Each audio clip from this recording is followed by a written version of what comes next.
Hello everyone, this is Popcorn. So today, magkikwento ko sa isang movie na sobrang ganda. So, let's start. Kamusta? May nag-request sa akin ng movie na to. So, simulan na natin. Nagdadala ang isyong ito na isang kwento tungkol sa isang magnanakaw at isang CIA agent. Ang Paris ay isang metropolis na puno ng pagmamahalan. Gayunpaman, sa mga nagdaang taon, ang mga pag-ataka ng terorista ay pumisala sa lungsod para pakbahin ang mamayan ng France. Ang kagalakan ay isang radical at simple lamang sa kanila.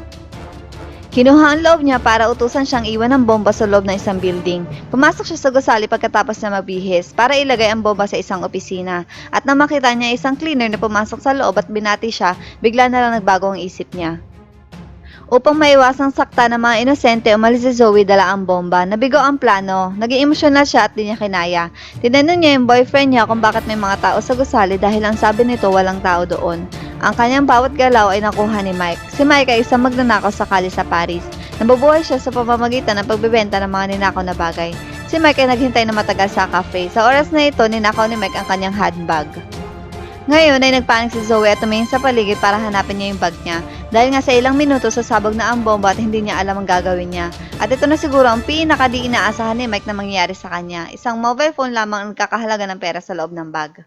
Hindi alam ni Mike na ang manika ay naglalaman ng isang time pipe. Itinapon niya ito sa basurahan. Sa ilang sandali sumabog ang bomba. Muntik na siya mamatay. Tumayo si Mike at tinignan ang lahat ng bagay sa paligid niya at nagulat siya sa nangyari.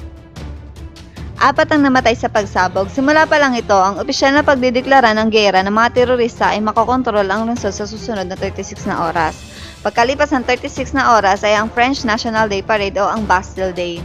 Mayroong maraming tao na nagtipon sa kalye. Sa kabila ng sitwasyong ito, hindi makakansela ang parada ng National Day. Sinabi ng pulisya sa mga tao na mahuhuli ang suspect at hindi nagtagal nakita si Mike sa isang CCTV na tinapon niya yung bag sa basurahan.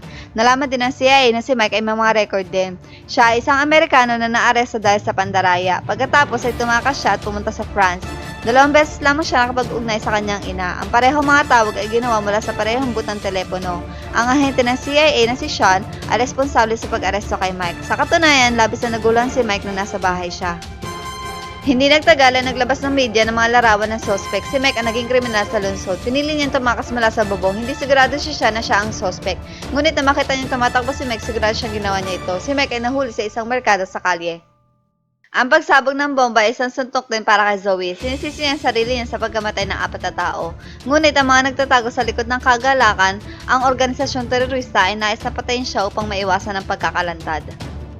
Mabuti na lang at mabait ang boyfriend niya at hinayaan siyang tumakas. Pinahalaga ng mga terorista ang hindi nila pagkakakilanlan. Hindi alam ni Zoe na ginamit lamang siya. Tulad ni Zoe, ganun din si Mike. Nagnakaw lamang ito ng bag at sa di inaasahan naging suspect pa siya. At ilang beses siyang tinatanong kung saan ang next target nila. Ilang beses sinabi ni Mike na ninakaw lang niya yung bag. Inilarawan ni Mike si Zoe kay Sean.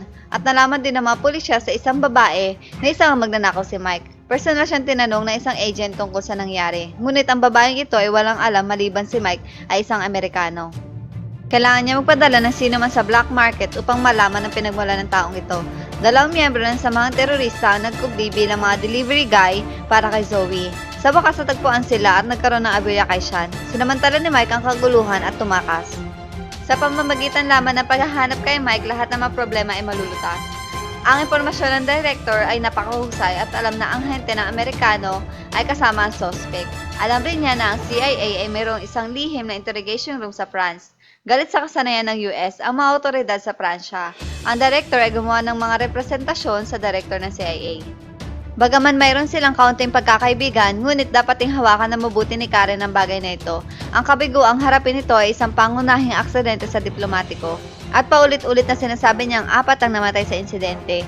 Ang suspect ay dapat na matagpuan bago ang Bastille Day.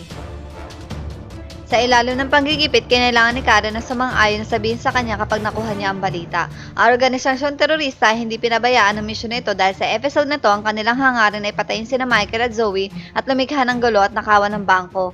Ngunit hindi inaasahan na ang pinuno ng samahang terorista ay ang kapitan ng mga pulisya. Ang tinaguriang samahang terorista ay isang pangkat lamang ng mga pulis na nagbebenta ng kanilang kaluluwa para kumita. Dahil sa sama-samang katiwalaan ng isang pangkat ng pulisya, ang buhay ng mga Pransya ay natapakan ayon sa kalooban.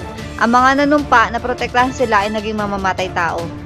Totoo na si Mike ay naging isang scapegoat para sa pagtatanim ng isang bomba sa sulok. Ang mga taktika ng pagtanim at pag-frame ay hindi lamang matagumpay na nabago ang focus sa mga ito. Inilabas ng pulisya ang litrato ni Mike sa publiko. Maaari lamang siyang humingi ng tulong mula sa black market boss. Hindi alam ni Mike na ang boss ay tumawag ng pulis para arestin siya. Kapag nahanap nila si Mike ay papatayin nila ito. Nalaman ni Mike na darating ang pulisya kaya tumakbo siya palayo. Isang himala ang nangyari, iniligtas siya ni Sean. Ang pag-atake ng mga terorista sa Paris na nagpaligaw sa pulisya, gawing mas matindi ang mga hidwaan sa lipunan sa lungsod na ito. Malaking bilang ng mga tao nagpunta sa mga kalye upang magprotesta. Sa wakas, nahanap na nila si Zoe, ngunit nahirapan silang pigilan isang grupo at nakatakas si Zoe sa tulong ng mga kaibigan. Sa parehong oras, ang masamang pulis ay nagdulot ng gulat kahit saan. Sinusubukang gawing maseryoso ang mga salungatan sa lipunan. Hindi nagtagal natagpuan nila Sean at Mike ang isa pang kaibigan ni Zoe. Pumunta si Mike sa bar, nagpasya siyang nakawin ng wallet nito at alamin ang address kung nasaan si Zoe. Ito ang tanging paraan upang matanggal ang krimen sa kanya. Sa oras na ito ay pinakita ni Mike ang kanyang pagiging profesional upang magnakaw. Tulad ng hindi inaasahan, andun nga si Zoe at tinutukan niya ng kutsilyo si Mike sa leeg. Sinabi niya siya kay Zoe na alam niya ginamit lamang siya. Alam niya si Zoe ay isang mabuting tao, ngunit kung nais pa niya mabuhay, magsabi lang siya ng totoo. At sa wakas, sinabi na ni Zoe kay Sean ang lahat. Nagmamaneho silang tatlo papunta sa bahay ng boyfriend nito at sa di inaasahan nakita sila ng kalaban. Mabilis na nag-drive si Sean para makatakas sa kanila. Ang mga terorista ay ginamit ang social media para udyukin ang mga tao na gumawa ng mga kaguluhan. Siyempre, ito rin ang plano ng masasamang pulis. Nang makarating sila sa bayan ng kasintahan ni Zoe, nalaman nilang siya ay pinatay. Sinuri ni siya ng katawan at tatagpuan ng isang kakaibang tattoo na tila kumakatawan sa isang uri ng samahan. At nalaman na ang kanyang totoong pagkakalanlan ay isang pulis ng Pranses. Sa parehong oras, may mga hindi pagkakasundo ang mga masasamang pulis.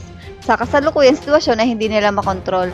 Nalaman din na masasamang pulis sa wala ng paraan para umurong, kaya't nagpasya silang sa katuparan ng plano hanggang sa wakas. Sinabi ng director ng CIA na si Karen sa director ang tungkol kay Sean at Mike, at pinaalam sa kanya na mayroong masasamang tao sa loob ng pulisya. At sinabi ni Karen na ibibigay niya sa kanya sila Mike at Zoe para sa proteksyon. Matapos sabihin kay Sean na ibigay ang code upang matugunan, direktang binaril at pinatay ng director si Karen at di nila alam na siya pala ang boss ng mga tiwaling pulis. Matapos sumakay ang tatlo sa kotse ng pulisya, nakilala ni Zoe na ang isa sa mga pulis ay terorista. Nakita rin siya na parehong tattoo dahil dito alam nilang setup ito. Agad silang lumaban at tinatake ang isa't isa at nakatakas. Nagsisimula na ang parada ng Bastille Day, ngunit kumakalat pa rin ang krisis ng terorismo. Ang isang malaking bilang ng mga tao ay nagtipon sa labas ng bangko upang mapakita. Lalong tumindi ang gulo. Inihayag ni Director sa press conference na tiyak na mapoprotektahan niya ang bangko sa kanyang pinakadakilang kapangyarihan. Kahit ang CIA ay niloko niya, si Sean ay nakapaglaban mag-isa ng walang tulong. Si Sean ay nagkubli bilang isang pulis at naghahalo-halo. Ang masamang pulis ay pumasok sa bank vault at kinontrol ang sistem ng seguridad. Ang ginto ay kumikinang at sinabi niya hindi sila pumunta doon para sa gold. Binuksan niya ang vault upang makakuha ng kayamanan. Si Sean na nakapasok sa bangko ay natake ang masamang mga pulis. Si Mike at Zoe ay nag-alala tungkol sa pagkilos ni Sean na mag-isa. Habang papasok ang mga nagpoprotesta sa bangko, sinara ni Sean ang linya ng dispensa, pumasok sa vault at lumaban-laban sa masasamang pulis. Sa oras na ito, nalaman ng pinuno na ang sitwasyon ay wala na sa kontrol, kaya sinabihan sila na umalis na. Ngunit tinanggihan nila ito at sinabi sa pinuno na nakakuha na sila ng $500 million at siniling sa pinuno na tulungan silang umalis ng ligtas sa bangko, ngunit tinanggihan sila. Sabi ng kapitan sa boss na kung sila ay naaresto, sasabihin nila lahat ang tungkol dito. Inabisohan ni Sean si Mike sa lobby ng bangko upang sabihin sa kanya. Ninakaw ng kapitan na isang USB na may $500 million at lumakas sa kanyang direksyon. Ang USB ay nakatago sa bulsa ng kanyang dibdib. Kasabay nito, pinalam ng direktor sa action team na ang kapitan na magnanakaw sa bangko. Ninakaw ni Mike ang USB sa kanya nang di niya alam. At napansin niya nawawala ang USB niya at galit na sumisigaw ang kapitan ng mga pulis. Nahuli niya si Zoe at tinutukan niya ng baril sa ulo. Pagbabanta kay Mike na tumayo at ibigay niya ang USB. Pulis siya sa pinangyarihan ay may hawak na baril at tinuro ang kapitan upang mailigtas si Zoe. Binaril ang kapitan si Mike. Sa kabutihang palad, sinagip siya ni Sean. Inutusan ng hepe na barilin ang kapitan kaya namatay ito. At tumakbo ulit si Mike sa gulo.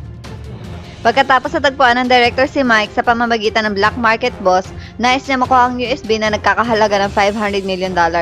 Sa ilalim ng paggalang nabigyan siya ng isang bagong pasaporte upang matulungan siya makatakas, kaya binigay ni Mike ang USB kapalit ng passport. Sinabi nito kay Mike na nasa basement ang reward niya at nung tinutukan na siya ng baril ng director, sa oras na ito ay lumitaw si Sean at tinutukan siya ng baril. Dahil alam ni Mike na kahit ibigay niya ang USB ay papatayin pa rin siya nito, kaya nakapag-ugnay siya kay Sean. Upang mapadali ang pagdakip dito, binigyan ni Sean si Mike ng body armor. Para in case safe pa din siya. At pagkatapos ng binurn siya ni Sean, pero palabas lang yun hindi alam ng director na setup ang pakikipagkita niya kay Mike. At bigla na lang lumitaw mga pulis para dakipin ng director. Sa wakas, sadakip na rin masasamang tao sa pelikulang ito. Siyempre, ang tapang at kasanayan ni Mike ay naging maganda din dahil inalokan siya ng trabaho sa CIA. So, dito na ako nagtatapos. Uy, pwede kayo mag-request na next story ko ha? Comment down below. Panoorin yung movie na to, sobrang ganda. Pero kung satisfied ka na sa kwento ko, pwede na rin hindi. Joke lang. Bye! I hope you like my story. If you want to see more, please don't forget to subscribe, like, comment, share, and click the notification bell for more upcoming videos. See you!